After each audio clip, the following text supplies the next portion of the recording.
K Sarunkumar, ഇതാണ് കാര്യവട്ടം ക്യാമ്പസിൽ സംഭവിച്ചത്.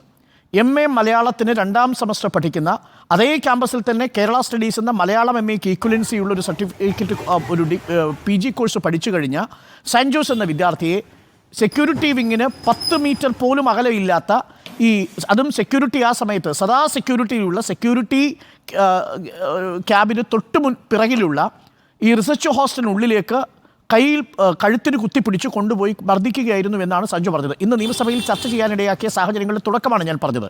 Advocate K Sarunkumar, Pookode veterinary കോളേജിൽ സംഭവിച്ചത് കൊണ്ടൊന്നും SFI പഠിച്ചില്ല എന്നാണോ ഇത് നമ്മൾ മനസ്സിലാക്കുന്നത്? അതല്ല, ഇതും KSUവിൻ്റെ മറ്റൊരു നാടകമാണോ? ഇപ്പോൾ ബഹുമാനപ്പെട്ട KSUവിൻ്റെ നേതാവ് സാൻ ജോസ് തന്നെ ഇവിടെ പറഞ്ഞു, ആ ക്യാമ്പസുമായിട്ട് യാതൊരു ബന്ധവുമില്ലാത്ത ഏതോ പുറത്തുള്ള ഒരു വ്യക്തിയെ കൊണ്ടാണ് അദ്ദേഹം പോയത്. അദ്ദേഹം അങ്ങ് വീണ്ടും ചോദിച്ചു, ആ ക്യാമ്പസായിട്ട് എന്തെങ്കിലും ബന്ധമുണ്ടോ, അവിടെ പഠിച്ച ആളാണോ, മുൻപ് പഠിച്ചതാണോ എന്ന് ചോദിച്ചു. ഞാൻ മനസ്സിലാക്കുന്നത് ജോബിൻസൺ എന്നാണ് അദ്ദേഹത്തിന്റെ പേര്. അത്തരത്തിലൊരു വ്യക്തിയെ കൊണ്ട് അർദ്ധരാത്രി ക്യാമ്പസിനുള്ളിലേക്ക് പോകുന്നു.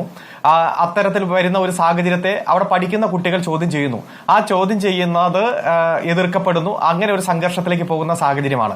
ഒരു ബന്ധവും ആ ക്യാമ്പസുമായിട്ട് ഇല്ലാത്ത ഒരു വ്യക്തിയെ കൊണ്ട്, പ്രത്യേകിച്ച് പറഞ്ഞാൽ ഒരു ഗുണ്ടാ തലവനെ കൊണ്ട് ആ ക്യാമ്പസിലേക്ക് ചെല്ലുമ്പോൾ സ്വാഭാവികമായിട്ടും അവിടെ ഉണ്ടായ ചോദ്യം ചെയ്യലും അതിനെ തുടർന്നുണ്ടായിട്ടുള്ള വാക്കുതർക്കമാണ് ഉണ്ടായത്. അത് ബഹുമാനപ്പെട്ട മന്ത്രി തന്നെ നിയമസഭയിൽ തന്നെ അതിന് മറുപടി പറയുന്ന സാഹചര്യം ഉണ്ടായിട്ടുണ്ട്. അപ്പൊ ഞാൻ മനസ്സിലാക്കുന്നത് അതിനുശേഷം കേസും കൗണ്ടർ കേസുമായിട്ട് ഏകദേശം 5 കേസോളം അവിടെ രജിസ്റ്റർ ചെയ്തിട്ടുണ്ട്. അപ്പൊ ഇതിന്റെ ജെനിസിസ് ഓഫ് ദി ഇൻസിഡന്റ് ആ ക്യാമ്പസുമായി ഒരു ബന്ധവുമില്ലാത്ത ഒരു ഗുണ്ടയം കൊണ്ട് KSUവിന്റെ നേതാവ് അങ്ങ് പറഞ്ഞു, 2ാമത്തെ MA ചെയ്യുന്ന അവിടുത്തെ ക്യാമ്പസിൽ പഠിച്ചുകൊണ്ടിരിക്കുന്ന വിദ്യാർത്ഥിയാണ്, ഞാൻ അതിനെയൊന്നും ചോദ്യം ചെയ്യുന്നില്ല, കൊണ്ടുപോയി ഉണ്ടായിട്ട ഒരു സാഹചര്യമാണ്. ആ ജെനിസിസ് ഓഫ് ദി ഇൻസിഡന്റ് മറന്നുകൊണ്ട് നമ്മൾ കഴിഞ്ഞ 2 ദിവസമായിട്ട് ഇവിടെ ചർച്ച നടക്കുകയാണ്.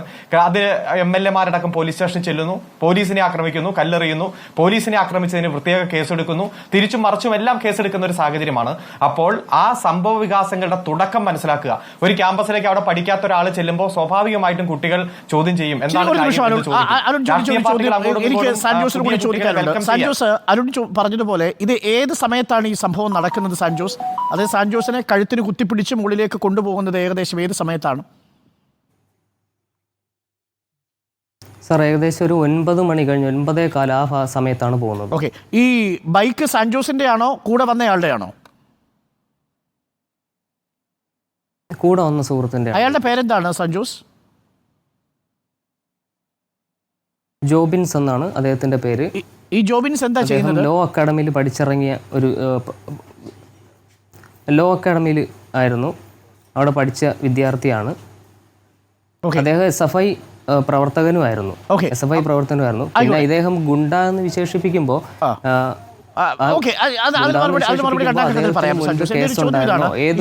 സാൻജോസിന്റെ കൂടെ വന്ന ഈ ജോബിൻസിന്റെ ബൈക്കിലാണ് സാൻജോസ് അവിടെ വരുന്നത്. ക്യാമ്പസിലെ ഈ സെക്യൂരിറ്റി വിങ് മറികടന്ന് ക്യാമ്പസിനുള്ളിലേക്ക് വന്നു. അപ്പോൾ താങ്കളെ ഡ്രോപ്പ് ചെയ്യാൻ വേണ്ടിയാണ് ജോബിൻസ് വന്നത് അല്ലേ സാൻജോസ്? അതെ സാർ, ഡ്രോപ്പ് ചെയ്യാൻ വേണ്ടിയിട്ടാണ്. അത് സെക്യൂരിറ്റി വിങ്ങിന്റെ മുന്നിൽ അങ്ങ് ഡ്രോപ്പ് ചെയ്തിട്ട് പോയാൽ പോരായിരുന്നോ ജോബിൻസിന്? സെക്യൂരിറ്റി കടന്ന് ആ ചെക്ക് പോസ്റ്റ് കടന്ന് എന്തിനാണ് ജോബിൻസ് പോയത്, ജോബിൻസിന്റെ ബൈക്ക് പോയത്? സാർ, ആ ബാക്ക് ഗേറ്റിൻ്റെ അവിടെ നിന്ന് നടക്കാൻ ഒത്തിരിയേറെ ഉണ്ട്.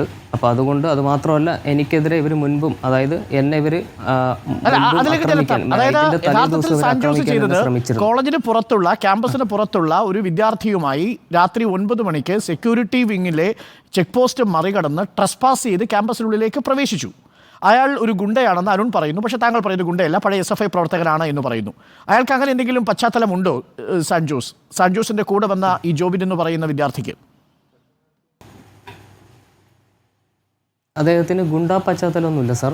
അദ്ദേഹത്തെ പറ്റി അന്വേഷിക്കണം എന്ന് താങ്കൾ അന്വേഷിക്കണം. അല്ലെങ്കിൽ ഇദ്ദേഹം ഇവിടെ പറഞ്ഞ ഗുണ്ട എന്ന് പറഞ്ഞ അദ്ദേഹത്തിൻ്റെ കേസുണ്ടെങ്കിൽ അത് തെളിയിക്കണം. കാരണം ഗുണ്ടയാവുന്നതിന് ഒരുപാട് പ്രൊസീജിയർ ഉണ്ടല്ലോ സാർ. ഒരു കേസ് പോലും അടിസ്ഥാനത്തിൽ മനസ്സിലാക്കാൻ വേണ്ടിയാണ് ഞാൻ സഞ്ജോസിനോട് ഈ കാര്യങ്ങൾ ചോദിച്ചത്.